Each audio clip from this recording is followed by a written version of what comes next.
In this video, I'm going to show you an exercise that fixes more than 90% of neck problems.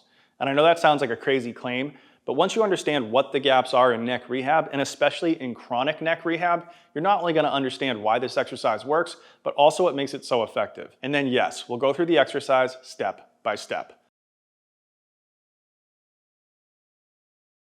All right, so if you don't know me, my name's Chaplin. I'm a doctor of physical therapy and strength and conditioning specialist with 15 years of experience.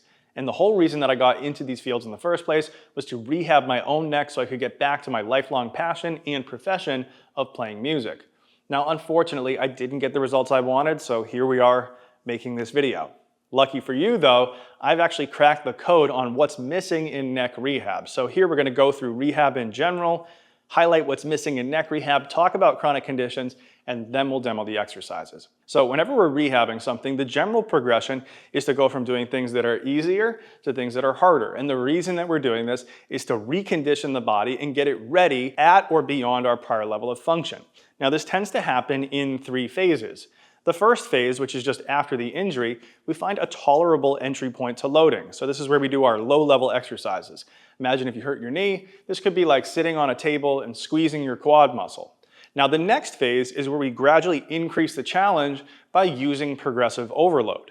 In this phase, we rebuild capacity and we keep building until we hit the level or we're slightly beyond the level that we were at before we had the injury. So if we go back to the knee example here, think of doing something like a leg press or a squat or even a leg extension machine and just increasing the weight little by little each week. Now the last phase is where we take this capacity that we've built and then we work on more complex movements. So if we're going back to that knee example, think of things like running and changing directions and jumping. These are things that we would do once we've already built that foundation of strength. Now unfortunately in neck rehab, we do a really good job with phases 1 and 3, but we completely miss the boat on phase 2. So if you've been to neck rehab before, you've probably done something like a chin tuck exercise.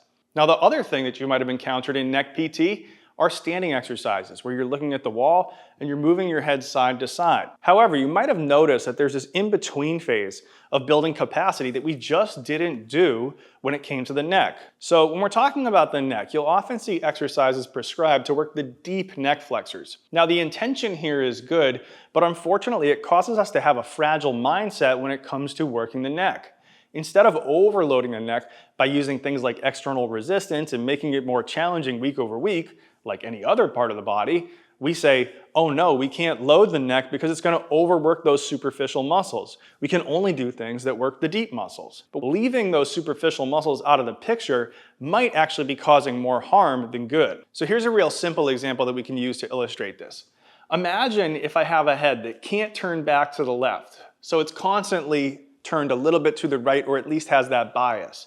Then the body below it, in order to keep the gaze looking straight ahead, can compensate by turning to the left, right? If I'm starting here and my head always wants to go right, then to keep myself straight ahead, I can just turn everything below it to the left. Now the problem here is that the rest of the body being twisted in this position is first of all often very uncomfortable, but second of all can create changes in the position just below the neck that will then impact the potential to move the neck. So when we're talking about chronic conditions, we actually need to be able to improve movement here at the upper ribs. How can we do that? Well, it turns out that the muscles that have the best possible line of pull to be able to move these upper ribs are actually some of those superficial muscles that we're trying to avoid working in the first place. So just to recap here, the 2 really unique things that this exercise is going to do is, first of all, it's going to use a weight so that we can progressively overload it over time to rebuild that capacity. So we're not missing out on that phase 2 of that 3-phase rehab framework. Now the second thing that's really unique about this is we're going to use those superficial muscles in a coordinated way with those deeper muscles to restore movement of the upper ribs to increase potential for movement in later phases of the rehab process. Okay, so with all that out of the way, now let's go ahead and jump into the actual demo. All right, so now let's go step by step, reiterating those 3 core components and looking at the finer details to allow you to do this and get the best possible results. So you're going to need something that you can hang your head off of. I'm using a bench, you can use a table, use the side of a bed, really anything that will allow you to suspend the head and neck. Now before we get there, We're gonna start off by improving some awareness of the head position that we're gonna need for the rest of the technique here, just by keeping the head supported. So we're gonna do a chin tuck as our first component here to engage the deep neck flexors. And to do that, the cue that I like to use is to actually think about sliding the crown of the head upwards. As we do that, we get long through the back of the neck and the chin comes down. This isn't smushing the back of the neck into the support surface. It's just a gentle slide up until you reach a natural endpoint. Now, when you do this, if you put your hands on the upper ribs, you'll notice that as you tuck down, the upper ribs reflexively lift up. And this is going to be an important theme that we're then going to utilize later in the technique. Now, step 2 is looking at rib cage position. So as we tuck down with the chin, we want this lowest part of the rib cage to stay as close as possible to the support surface. This is so that when we bring the head and neck back in step 3, we're going to try to keep this down and concentrate the movement at the upper rib cage and lower neck. All right, so now step 3, we're going to hang the head off the side.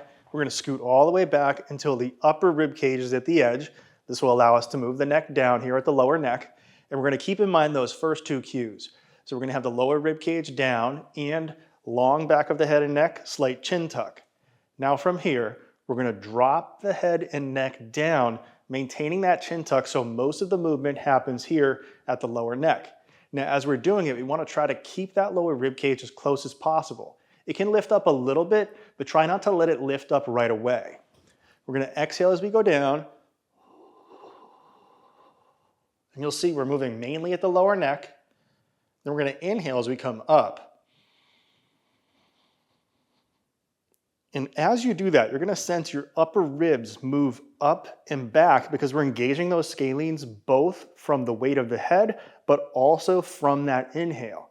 If we can do that as the lower rib cage stays down, we're going to get more movement in the upper rib cage. Now, one of the best parts of this exercise, if not the best part, is that we can overload it. So we're going to now add a weight to this if you feel confident enough to do it. I'm going to give you some pointers here as well. So we're getting all those first cues going, slight chin tuck, lower rib cage down. Then we're going to put the weight right above the top of the nose. And you're going to notice there's a space here because we don't want the weight coming back like this. We actually want it coming down in a way where it's trying to undo that chin tuck. And that's going to make us actively hold that chin tuck throughout. Then we just simply do the breathing. We're only using the hands for support, not to actually hold the weight, just to balance it there. Exhale down.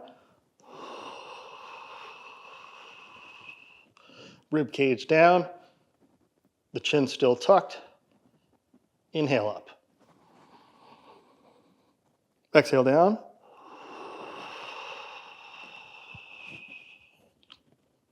Inhale up.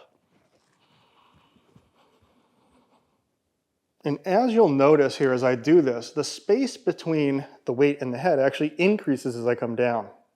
Exhale down. Inhale up.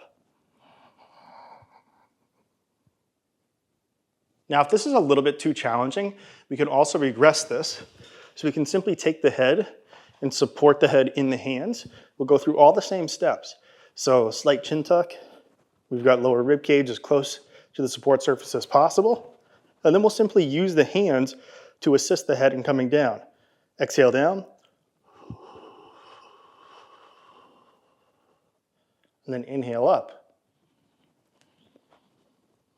Now, as you get a little stronger, you can use less and less of your hands and then do a couple without any support and then go to a very lightweight and progress from there. All right, so there you have it, the Chaplin neck lift, helping us in 2 ways to overcome neck issues. First of all, it's loadable so we can progress it and increase capacity. And second of all, we're going to use those superficial muscles with the deeper muscles to improve movement at the upper rib cage to increase potential for movement of the neck. Now, if you want an easy step-by-step progression that you can use to work up to this exercise and then beyond, consider going down to the link in the description and picking up my new neck protocol. Inside, we go through all the 3 phases that we talked about. We isolate movement to build load tolerance, we intensify to build capacity, and then we integrate to coordinate the system together to get changes that stick. So as always, thanks for watching. Make sure to like, comment, subscribe, ask me questions, hit the notification bell, all those good things to help the algorithm help me, help more people. And until next time,